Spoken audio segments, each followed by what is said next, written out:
Bendiciones, continuamos en este mes de la Reforma y en esta ocasión vamos a hablar sobre la figura histórica de Jacobo Arminio, el peso que trae sobre esta figura. ¿Acaso se contrapone a Calvino? ¿Qué es su vida, su legado y cuál fue el papel de sus seguidores a la hora de interpretarlo? Veámoslo a través de este video. Jacobo Arminio nació en el año 1560. Él nació en el 1560 allí en Utrecht, en una pequeña ciudad allí en los Países Bajos. Su padre se dedicaba era un herrero, pero murió cuando él era un niño. Posteriormente, en 1575, los españoles invasores llegaron ahí y masacraron todo. Él, sin destino, sin saber a dónde ir, sin familia, pues fue enviado al clero de Utrecht y sus amigos posteriormente le dieron una educación para que pudiera poder defenderse en el futuro. Por eso en la Universidad de Leiden, él ahí permanecería de 1576 al año 1582. Allí permanecería. Él conoció a un profesor llamado Coleman que le decía: el calvinismo ve a Dios como un tirano. Poco a poco la semilla de Calvino estaba llegando sobre la vida de Jacobo Arminio. Conozcamos más. Luego, cuando él se graduó, pues se le estaba sugiriendo que no se hiciera pastor muy joven, sino que continuara sus estudios. Posteriormente llega allí su viaje a Ginebra en 1582 hasta 1588. Allí estaba el sucesor de Calvino, Teodoro de Beza. Teodoro de Beza, ese gran hombre que puso de atención en Ginebra como un sector protestante calvinista. Ahí llegó Jacobo Arminio y al parecer tuvo cierta influencia el calvinismo, pues estaba en la Academia de Calvino. Posteriormente, cuando se graduó, él se hizo pastor en 1588 en Ámsterdam. Se dice que cuando predicaba, la gente gustaba mucho la elocuencia como él predicaba. Siendo pastor también tuvo muchas controversias. En primer lugar con Poncio Placio, que lo mencionaba que era un pelagiano, a lo que Jacobo Arminio sostenía: yo sigo la confesión de Heidelberg, la confesión belga, yo sigo eso, y además los padres de la iglesia, yo sigo todas esas posturas. Al final pues se llegó a la paz.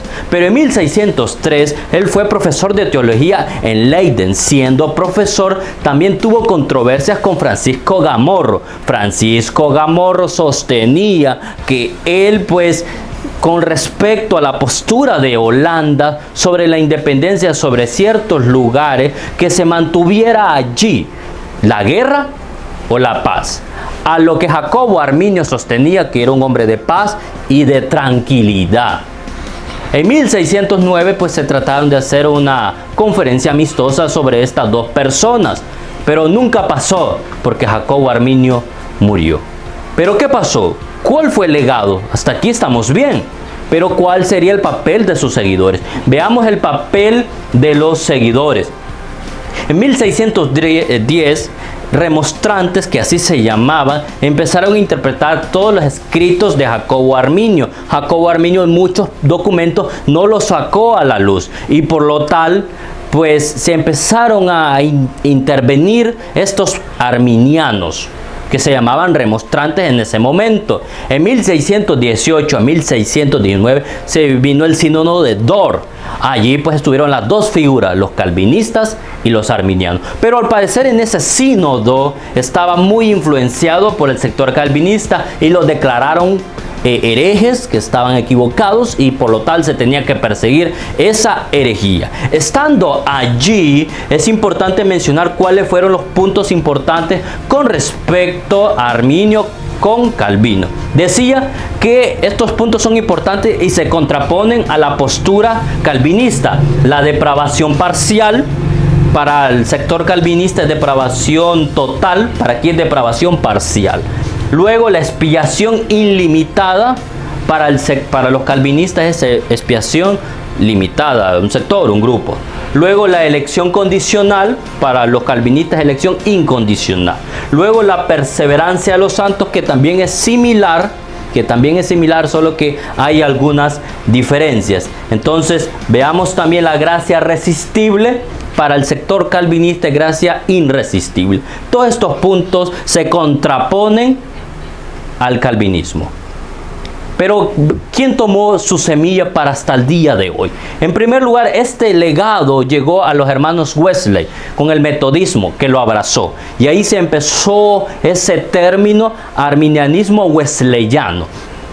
Eso influenció en el siglo XVII, siglo XVIII y siglo XX con el gran despertar y las grandes figuras de los hombres que aparecieron en Inglaterra y luego en Topeka, Kansas, y el avivamiento en la calle de Azusa, con la semilla del pentecostalismo histórico clásico. De ahí venimos nosotros, de ahí venimos.